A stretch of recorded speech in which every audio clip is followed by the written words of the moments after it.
Hello बच्चों, in this video we will study about the properties of genetic material. In the previous video I just explained Hershey and Chase experiment, and according to the Hershey and Chase experiment they discovered that the genetic material is DNA, not the protein, especially in the bacteriophage. Okay, bacteriophage means those viruses which attack on bacteria. Now we will study about the कि what are the properties of the genetic material, कि अगर कोई material को हम कहते हैं कि yes this is genetic material, तो what the characteristic that genetic material should have. तो सबसे first thing है कि if a molecule is considered like a genetic material, अगर हम किसी भी मॉलिक्यूल को ये कंसीडर करते हैं कि वो जेनेटिक मटेरियल है, तो it should have the following properties. उसमें कुछ ये प्रॉपर्टीज होनी चाहिए. कौन कौन सी प्रॉपर्टीज होनी चाहिए वो हम लोग वन बाय वन करेंगे. तो जो सबसे फर्स्ट प्रॉपर्टी है बेटा वो होती है that is able to replicate. ये सबसे फर्स्ट एंड फॉरमोस्ट यानी सबसे इम्पॉर्टेंट प्रॉपर्टी है दैट कोई भी genetic material should have the property that it should able to replicate itself. वो अपनी कॉपीज बना सके, यानी वो अपनी कार्बन कॉपीज बना सके, एग्जैक्ट कॉपीज बना सके. That is called as replicate. So the genetic material is that material which have the ability to replicate. वो अपनी रेप्लिकेट कर सके या जिसमें रेप्लिकेशन करने की पॉसिबिलिटी कैपेबिलिटी होती है. सेकेंड कैरेक्टरिस्टिक फीचर बेटा कि the genetic material means the material और the molecule should be stable. कैसा स्टेबल होना चाहिए बेटा? Chemically is also stable, chemically as well as structurally. ठीक है, कि जो अगर वो जेनेटिक मटेरियल है तो वो जेनेटिक मटेरियल केमिकली भी स्टेबल होना चाहिए और वो स्ट्रक्चरली भी स्टेबल होना चाहिए. मीन्स उसका स्ट्रक्चर भी स्टेबल होना चाहिए और उसके अंदर कोई जल्दी से रिएक्शंस या किसी के साथ वो रिएक्शन नहीं करे. That is called as it should be stable chemically as well as structurally. Third thing that it should show slow change. ये सबसे इंपॉर्टेंट है. वो चेंज शो करे, लेकिन चेंज कैसा होना चाहिए बेटा? बहुत स्लो चेंज होना चाहिए. जिसको स्लो चेंज यानी कि जेनेटिक मटेरियल में अगर चेंजेस होता है तो what it is called as mutation. तो the rate of mutation should be very slow. बहुत स्लो रेट से म्यूटेशन होना चाहिए अगर वो कोई केमिकल जेनेटिक मटेरियल की तरह वर्क करता है तो. And fourth thing that it should be able to express itself in the form of Mendelian character. कि वो उसके अंदर कैपेबिलिटी होनी चाहिए कि वो मेंडेलियन कैरेक्टर्स की तरह अपने आप को एक्सप्रेस कर सके. तो सबसे फर्स्ट थिंग आती है कि हम लोगों ने कौन कौन सी प्रॉपर्टीज ली बेटा? सबसे फर्स्ट प्रॉपर्टी ली कि उसके अंदर क्या होना चाहिए? रेप्लिकेशन होना चाहिए. सेकेंड हमने प्रॉपर्टी ली कि उसके अंदर क्या होना चाहिए? वो स्टेबल होना चाहिए. थर्ड थिंग स्टेबल भी कैसा होना चाहिए? केमिकली और स्ट्रक्चरली स्टेबल होना चाहिए.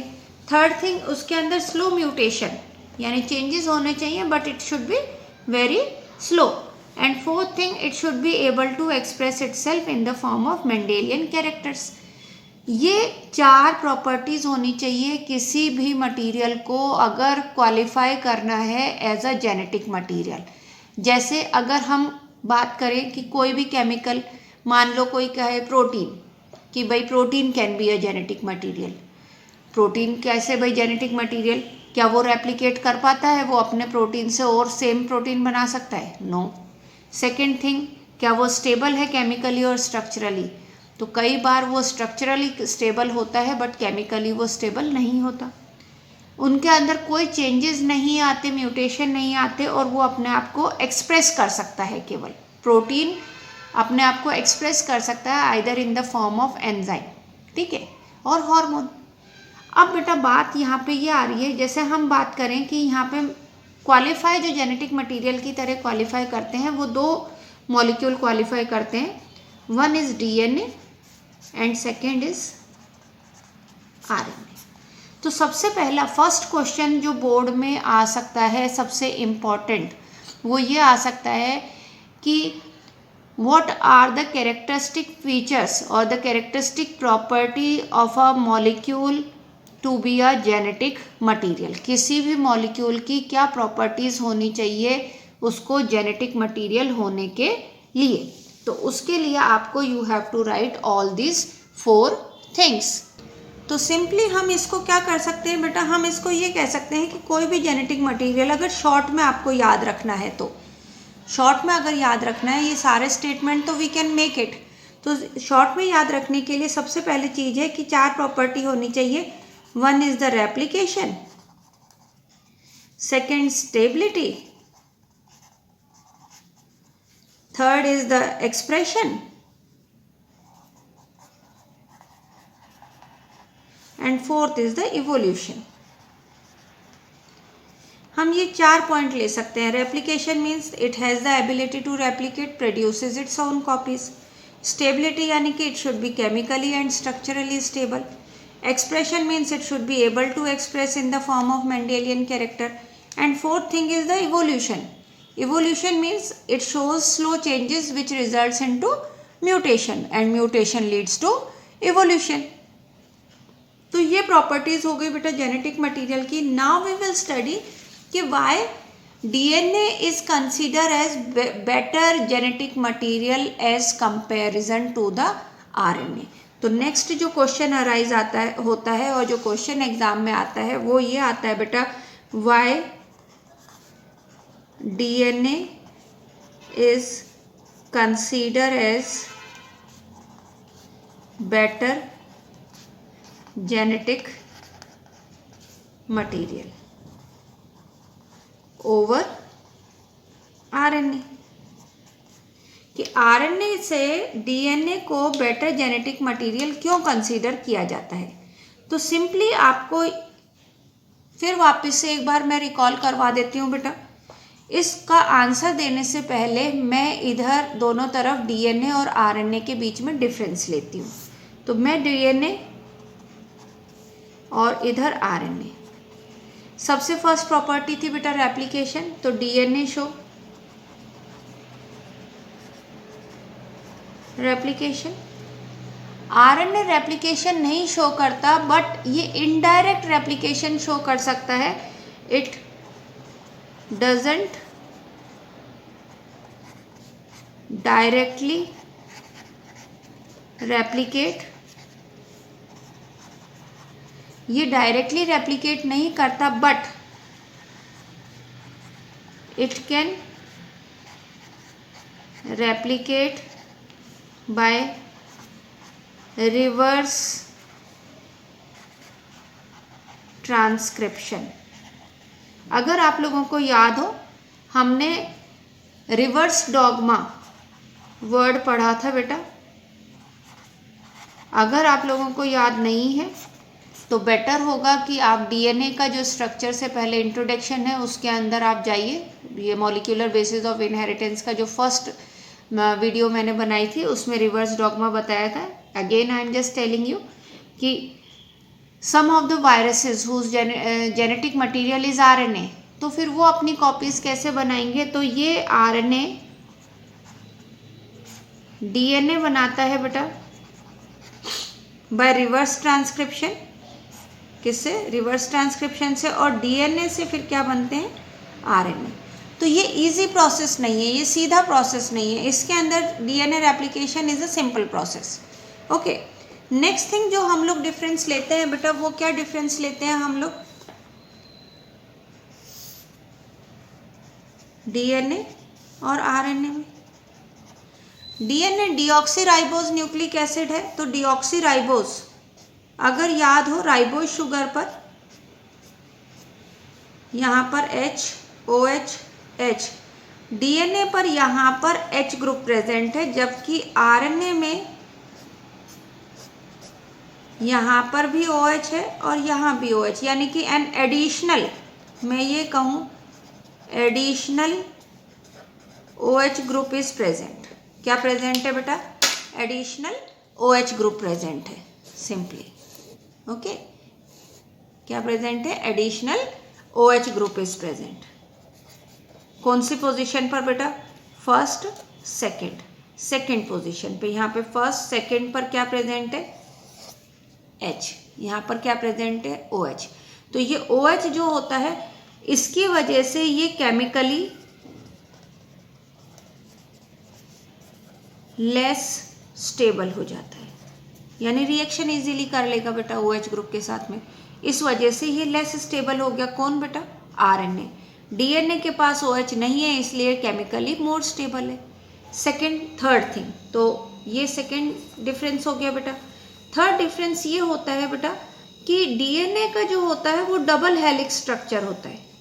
डबल हेलिक्स में फॉस्फेट शुगर की बैकबोन होती है, एडेनिन के साथ थाइमिन, ग्वानिन के साथ साइटोसिन के साथ ग्वानिन, थाइमिन के साथ एडेनिन, ये अटैच रहते हैं बेटा, ये ट्रिपल बॉन्ड से, साइटोसिन और ग्वानिन, एडेनिन और थाइमिन डबल बॉन्ड से। अब ये केमिकली यानी ये स्ट्रक्चरली, ये तो केमिकली स्टेबल हो गया बेटा। ये तो कैसा स्टेबल हुआ? केमिकली। और ये स्टेबिलिटी कौन सी आई बेटा? ये स्टेबिलिटी आई स्ट्रक्चरली स्टेबल। जबकि अगर अपन आरएनए का स्ट्रक्चर देखते हैं तो आरएनए सिंगल स्ट्रैंडेड होता है बेटा। कैसा होता है? सिंगल स्ट्रैंडेड होता है, यानी आइदर एडेनिन, यूरासिल, थाइमिन नहीं होता उसमें, याद रखना, uracil, cytosine, guanine, cytosine, only single strand है बेटा। तो सिंगल स्ट्रैंड है तो there are much chances of the unstability, यानी स्टेबल नहीं होएगा। अब इसके अंदर क्या स्टेबिलिटी होती है बेटा? तो आपको इसके लिए एक नई टर्मिनोलॉजी बता रही हूँ, दो it is not given in the NCERT. एक स्टेटमेंट दे रखा है लेकिन उसके लिए वो टर्मिनोलॉजी नहीं दे रखी, but this terminology is very important from the need point of view. तो सिंपली एक टर्म आता है बेटा, डीनेचुरेशन। क्या टर्म आती है? डीनेचुरेशन। डीनेचुरेशन क्या है बेटा? इफ वी जस्ट हीट, अगर हम क्या करते हैं बेटा? हीट करते हैं। किसको हीट करते हैं? इफ वी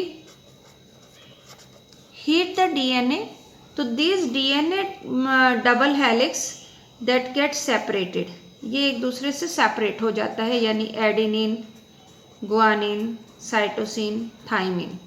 यहाँ पर थाइमिन, साइटोसिन, गुआनिन, एडेनिन, इनके बीच का हाइड्रोजन बॉन्ड ब्रेक हो जाता है। This condition is called as denaturation. लेकिन जैसे ही टेम्परेचर डाउन करते हैं, they again get renatured. Low temperature किया, ये क्या हो जाएगा बेटा? रीनेचर। तो डीनेचर हो जाता है लेकिन रीनेचर भी हो जाता है। अब आप लोग ये समझ गए होंगे बेटा कि ग्रिफ्थ एक्सपेरिमेंट में जो हम लोगों ने कहा था कि जो एस बैक्टीरिया है उसको हीट किल्ड किया गया, उस टाइम उसका डीएनए क्या हो गया होगा? डीनेचर हो गया बेटा। जब उसको आर बैक्टीरिया के साथ में, आर स्ट्रेन के साथ में रखा गया, तो वो उसका डीएनए वापस से क्या हो गया बेटा? रीनेचर्ड हो गया, and again it has the ability to transform the R strain into S strain. तो ये इसके अंदर कौन सी स्टेबिलिटी हो गई बेटा? स्ट्रक्चरल एबिलिटी हो गई इसके अंदर, क्योंकि ऑलरेडी ये सिंगल स्ट्रैंडेड है। डीनेचर होने का या रीनेचर होने का कोई सवाल ही नहीं है, सिंगल स्ट्रैंडेड है, स्टेबिलिटी कम ही रहेगी। इसके अलावा ये अपना सेकेंड थर्ड पॉइंट हुआ बेटा। फोर्थ पॉइंट आपने देखा है कि फोर्थ पॉइंट में आरएनए के पास मैंने बताया यूरासिल है, ठीक है। And what is the chemical name of the uracil, sorry what is uracil, तो sorry what is the chemical name of thymine. ये क्वेश्चन यूजुअली आ जाता है, केमिकल नेम ऑफ थायमिन। तो एक्चुअली थायमिन यूरासिल का ही डेरिवेटिव है। Uracil का क्या डेरिवेटिव है? अगर अपन थायमिन का केमिकल नेम लें तो वो है 5-मिथाइल यूरासिल, यानी यूरासिल पर कौन सा ग्रुप अटैच है बेटा? मिथाइल ग्रुप अटैच है। तो जब यूरासिल पर मिथाइल ग्रुप अटैच हो जाता है और ये किसके अंदर प्रेजेंट होता है? डीएनए के अंदर। तो क्योंकि because in RNA uracil is present which is less stable, hence RNA की जो सेकेंड प्रॉपर्टी होती है जेनेटिक मटेरियल की कि इट शुड बी केमिकली और स्ट्रक्चरली स्टेबल, वो इसमें नहीं आ रही 3 वजह से। कौन सी 3 वजह से? First, the RNA has an additional OH group, okay. Second thing, it is single stranded, and third thing, it has a uracil instead of thymine which is more reactive. And these 3 things, तो question क्या आ जाता है बेटा? Y, एक question आ सकता है जिसका आंसर हमें लिखना है, why RNA is more reactive या why RNA is less stable. या तो ये आ जाए why RNA is more reactive, then also you have to write these 3 point. If it comes that why RNA is less stable, then also you have to write these 3 forms। कौन कौन से 3 point लिखने हैं बेटा? पहला, RNA has an additional OH group on second carbon in the ribose sugar which make it chemically less stable। Second thing, the RNA is a single stranded, और single strand होने की वजह से इसका कोई कॉम्प्लीमेंट्री बेस पेयर नहीं होता। तो अगर जरा सा भी म्यूटेशन होना है तो इट इज़ ईजी। अब आप कहोगे कि मैम इसमें क्यों नहीं इजी? क्योंकि इसमें अगर सपोज एक में म्यूटेशन हो रहा है तो उसकी जगह, एक ही जगह अगर सपोज C आ रहा है तो यहाँ पे भी क्या आना चाहिए? C के साथ कॉम्प्लीमेंट्री G आना चाहिए। तो ये इसके अंदर अगर चेंजेस होता है तो वो ये जो second complementary nitrogenous base pair है वो उसके चेंज को अपोज कर सकता है। तो इसलिए इनके अंदर स्लो चेंज होते हैं, इनके अंदर रैपिड चेंज हो जाते हैं। And third thing, that in the RNA instead of thymine uracil is present and uracil is less stable। These are the 3 points। अच्छा, तो ये हम लोगों ने करा था बेटा। तो हम ये कर रहे थे अभी एक्चुअली कि why DNA is considered as a better genetic material। तो सबसे फर्स्ट प्रॉपर्टी हमने DNA की क्या ली? It has the ability to replicate। Second property, stability, that the molecule of DNA is stable। कैसे बेटा? chemically as well as structurally। Third thing, mutation। DNA also shows mutation, RNA also shows mutation, but the rate of mutation, in DNA is slower than the RNA। RNA में बहुत rapid rate से mutation होता है, and this is the reason the viruses which have the genetic material as RNA, it is difficult to form the vaccines of RNA, sorry, it is difficult to form the vaccines of the viruses। Viruses की vaccines बनाने में क्यों difficulty है? Because उनका genetic material क्या है बेटा? RNA। Vaccine बनती है उससे पहले उनके अंदर क्या हो जाता है? RNA में म्यूटेशन हो जाता है। तो म्यूटेशन हो जाता है तो वो वैक्सीन उसके ऊपर काम नहीं कर सकती। और इसीलिए अभी आप लोग देख रहे हो बेटा, corona virus is what, corona virus कोई न्यू वायरस नहीं है, previously it also exist but now it is a new strain, इसीलिए कहा जाता है कोविड-19 और न्यू कोरोना वायरस। इसको न्यू कोरोना वायरस या कोविड-19 इसीलिए कहा गया है because it is a changed strain, ये चेंज हो गया, इसका जेनेटिक मटेरियल स्लाइटली चेंज हो गया जिसकी वजह से इसकी फर्टिलिटी रेट इंक्रीज हुई है। तो ये एक रीज़न हो जाता है कि आरएनए को हम जेनेटिक मटेरियल क्यों नहीं कंसीडर करते। जो फोर्थ प्रॉपर्टी आती है बेटा कि it should be able to express itself in the form of Mendelian character, उसमें आरएनए सीधा सीधा क्वालिफाई करता है, यानी RNA is having the ability to translate. RNA क्या करता है बेटा, आरएनए सीधा ट्रांसलेट करता है और ट्रांसलेट करके क्या बना देता है बेटा, प्रोटीन बना देता है। जबकि डीएनए के अंदर यही एक प्रॉपर्टी नहीं रह जाती बेटा, डीएनए को पहले क्या करना पड़ता है, DNA has to synthesize first RNA and then through the RNA it synthesize protein. Okay, तो that is only the requirement और ओनली द ड्रॉबैक, लेकिन ये ड्रॉबैक भी डीएनए ने अपना कैंसिल कर दिया। क्यों? क्योंकि डीएनए ही आरएनए को ट्रांसक्राइब करता है और फिर आरएनए प्रोटीन को ट्रांसलेट करता है। तो दिस इज 3 तरह के क्वेश्चन बनेंगे बेटा इस जो मैंने आज आपको समझाया है। सबसे फर्स्ट क्वेश्चन क्या बना बेटा कि what are the properties of a genetic material, genetic material की क्या प्रॉपर्टीज है। सेकंड क्वेश्चन क्या बना कि why DNA is consider as best genetic material, तो वो आपको 4 प्रॉपर्टीज बतानी पड़ेंगी।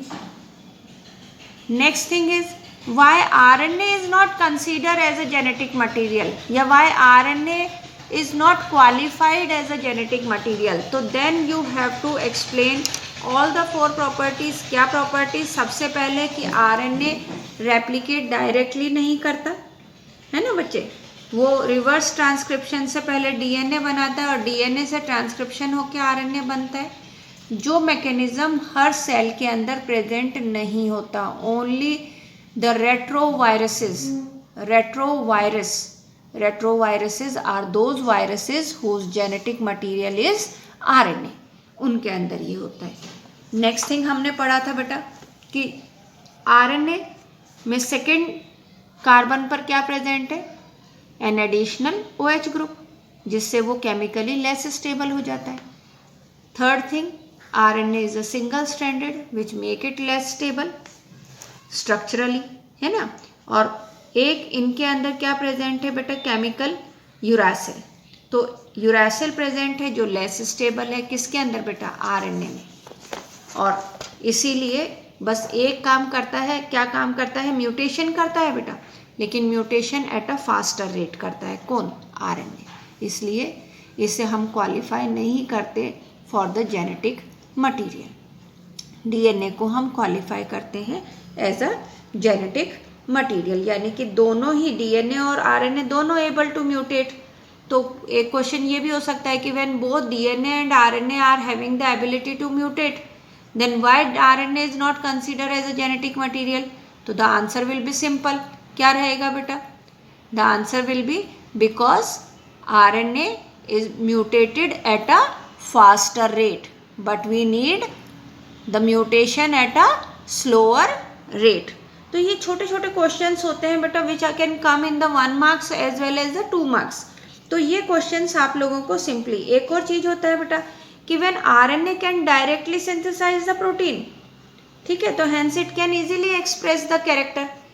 आरएनए के अंदर मेंडेलियन कैरेक्टर को एक्सप्लेन करने का प्रॉपर्टी है क्योंकि ये डायरेक्टली सिंथेसाइज कर रही है प्रोटीन को ट्रांसलेशन से। लेकिन बेटा डीएनए आरएनए पर डिपेंडेंट रहता है but it has a machinery, DNA के पास मशीनरी है, so it can synthesise RNA and from that RNA it can synthesise protein. It means DNA has to evolve around RNA. तो ये हम कह सकते हैं कि डीएनए और आरएनए दोनों ही किसकी तरह काम कर सकते हैं बेटा, function as a genetic material, but DNA is more preferred. क्यों more preferred? Because it has the ability to store, stability, slow mutation and ultimately able to express itself, and easy transmission of the genetic material from parents to offspring. Thank you.